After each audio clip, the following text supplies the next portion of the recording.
Emails from Afar, a chef's culinary adventure around the world.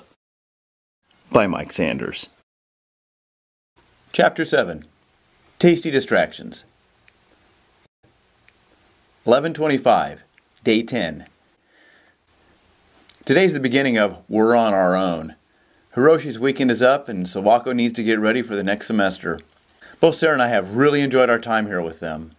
We don't have another contact until we reach India, so we're truly on our own for a while, which is a little unnerving. But not being a shy person, I've always been a big fan of a jumping with both feet school of thought. That said, the first stop on the day's agenda was the Imperial Palace and the sights therein. But we got completely sidetracked. The hostel we're staying at has a very modern kitchen downstairs and is equipped with anything you could need. It even has a thermal induction stove which looks like it would be a blast to use. I thought it'd be a lot of fun to go buy some food, and after the day's activities are done, to go back and cook dinner. Now for a chef, how much fun is that? Well, when we got to the store, we were both just jaw-droppingly astounded. It was larger than most department stores I have ever seen. 6 floors, each the size of a city block, each filled with food. It was so fantastic we oohed and awed over everything we came across. All day long we tasted and smelled, looked and laughed at everything we found. There was seafood still alive and packaged in cellophane, sitting right next to veggies I could not identify at all. It was wonderful. My favorite find of the day was the 6-foot-tall drying racks that were completely draped in super thin, blonde, handmade soba noodles. It looked like an extended family of dusty blonde Sasquatches standing in a department store. As we strolled back to the hostel with our dinner goodies, we came across a butcher shop. What we found inside was another little slice of the 16th century. It wasn't that the establishment was unclean or anything, actually far from it. It was just old. Really, really, really old. And dark. And a little smelly. But with phrase book in hand, we asked for a little beef, sliced thin. This ultra-old, white-haired man, dressed in an azure blue kimono with a white belt, drew out a huge knife that I'm pretty sure was around when Columbus was still sailing the seas.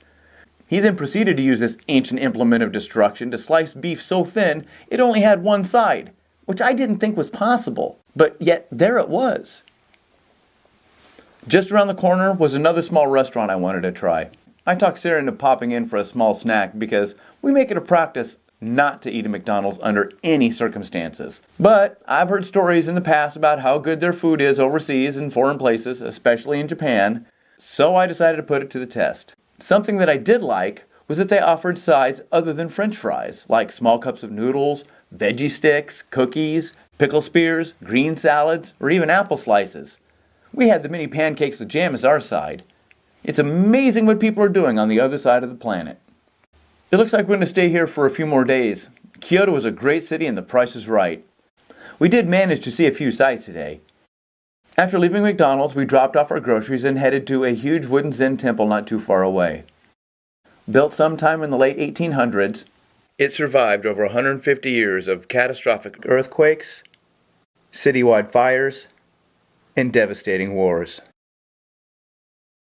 4 giant weather-beaten bronze cauldrons greeted us at the gate. Standing 5 feet tall, their faded copper-green surfaces were interlaced with flying dragons amongst wispy clouds. The grand bowls tapered down to 3 small little slender legs. The sight made the mind boggle at how the weight above was kept from coming crashing down. All 4 cauldrons were stuffed with incense sticks, making them just boil with a thick, heady smoke, and the slight breeze carried the fragrance throughout the grounds. Inside the grand hall sat dozens and dozens of Zen monks in deep meditation. Their calm, rhythmic chant transformed the breeze into a perfumed melodic whisper. It was pure Japanese. How wonderful. At the entrance of the Royal Anji Rock Garden, which is part of the Zen temple, stood a long line of drink carts. Wanting to investigate, I stopped and found that each cart was manned by a teenage schoolgirl, and all of them were selling the same thing: hot seaweed tea. Salty and smelling like the ocean, to me, it tasted like a cup of hot seawater, and that's just gross. And curiously, on the way out of the garden, we came across another huge line of food carts all manned by teenage girls. This time they had warm bags of ginkgo nuts. The nuts are roasted right there in front of you like we do with peanuts or chestnuts back home. They tumble and tumble in a wire drum, akin to something you would find in a bingo hall over an open propane flame. Roasted until the shells crack open with the pop. Once done, the little gems are then scooped into pink and white striped bags and sold for 300 yen each. There were throngs of people enjoying the fall treat from the numerous vendors. After eating the nut, you just drop the shell on the ground. As the hordes of people slowly walked down the path towards the street exit, all of the discarded shells were being shuffled and crushed underfoot, creating this strange, constant hissing sound. The street food here is fantastic as well. I can't stop eating. Everywhere we go, I have something edible in my hand, and if I don't, I'm looking to fill it. I just want to keep walking the streets looking for food. And the sushi is unlike anything I've ever had before. It's so fresh it's damn near moving, and in a few cases it still was. The varieties are endless and unbelievable. The condiments that are served are far beyond anything we know. We all know the standard sides. They also had fermented pastes of various sorts, pickles of 1,000 different kinds, little nasty dried bits of something in a shaker, and a mysterious green liquid that smelled strange as hell. Personally, I think it was paint thinner and horseradish mixed together. 11/26, day 11. We started off the day with a light breakfast at a small restaurant not too far from the hostel. Sarah had a little omelet that was just swimming in melted cheddar with a side of salmon toast. I'm glad she ordered it, as I was curious as hell to see what salmon toast was. I ordered something simple, a breakfast sausage in a roll, and I thought I was going to get just that, a breakfast sausage on a roll. What came was a very skinny hot dog in a ballpark bun covered in chopped lettuce, ketchup, and mustard.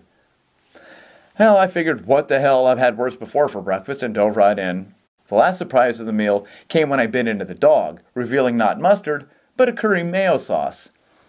I'm not a big fan of the standard yellow curry, and on a hot dog for breakfast, it's just plain wrong. I was reluctant to eat it, but I did, and I paid the price for it all day long in the form of little curry burps. We took the English tour of the Imperial Palace, which we missed yesterday because of the grocery store. It was an interesting enough 3 hours, I must admit, and well worth the $14 a person. The palace compound was filled with gold shrines and wooden temples that were built in the 16th and 17th centuries. Something that stuck in my mind as we were wandering the grounds was that we were standing in places that 300 years ago was strictly for the emperor. From the Imperial Palace, we took a short bus ride over to the Kyoto National Museum, where we spent another 3 hours wandering about the colossal building, absorbing in all the Japanese history we could. On the way back to the hostel, we stopped at a nearby grocery store. I picked up some tofu, a few shrimp, and some chicken. As we strode home, we snacked on a spicy tuna roll and an unagi roll, which I grabbed from a sushi cart on the street. Much to our surprise, Tommy, the front desk clerk who we've gotten to know a little bit, had brought some food from home that his mother made for us. He said that he wanted me to try a, quote, traditional Japanese winter meal before leaving. I'm telling you, talking to locals is the way to go. He had a wealth of plastic containers with such things as stewed daikon radish, which reminded me a lot of a turnip that you would have in a pot roast. A fish ball with little pieces of octopus in it, which was great. A cold rolled fish cake-like thing, which was, well, less than great. And a blanched seaweed and sesame salad with soy marinated chicken chunks, which was outstanding. Real, authentic Japanese food cooked by a little old lady. Can it get any better than that? I made a dark miso soup with shrimp, yakisoba noodles, enoki mushrooms, and green onions. I also made a very spicy stir-fry with chicken and snow peas, mung bean sprouts, and napa cabbage. Sarah, Tommy, and I sat down to a delightful time of food sharing and conversation. We talked for several hours about world history, politics, religion, and our respective life stories. When we got it from the table, as we were clearing the dishes, Tommy said, and I quote, "I'm surprised that an American chef could cook such good, authentic Japanese food. Thank you." Wow. I was stunned. I still am stunned. That may be the nicest thing anyone has ever said about my cooking. If a Japanese person is telling me that my Japanese food tastes authentic, I must be doing something right.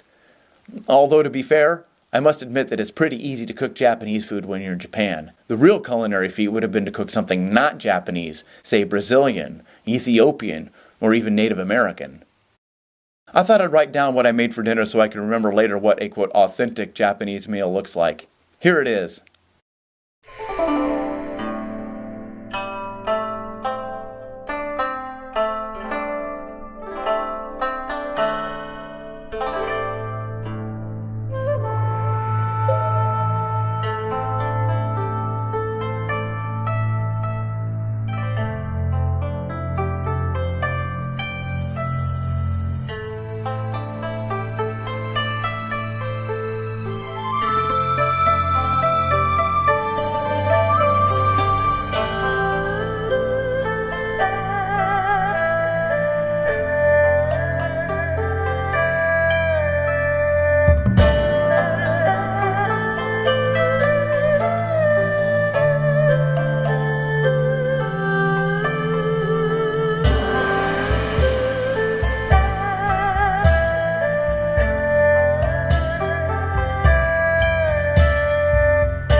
A few minutes ago, Sarah found some ferry tickets from Japan to Korea online.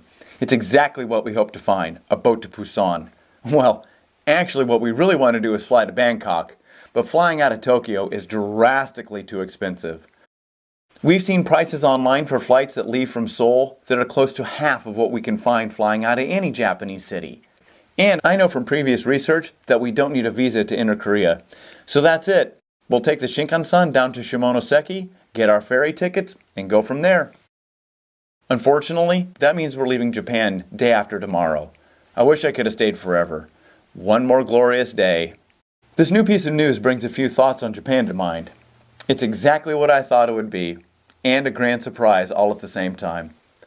The unbelievable food and intoxicating aromas, the hordes of helpful people with all their friendly faces, the deep traditions, the uniquely complex culture. I'm sure there's a dark side to Japan, a dirty underbelly, but I never saw it. It could be that my overpowering love for this country and culture has jaded my sight and judgment, or it could be that I never actually sought out the places that attract these negative elements.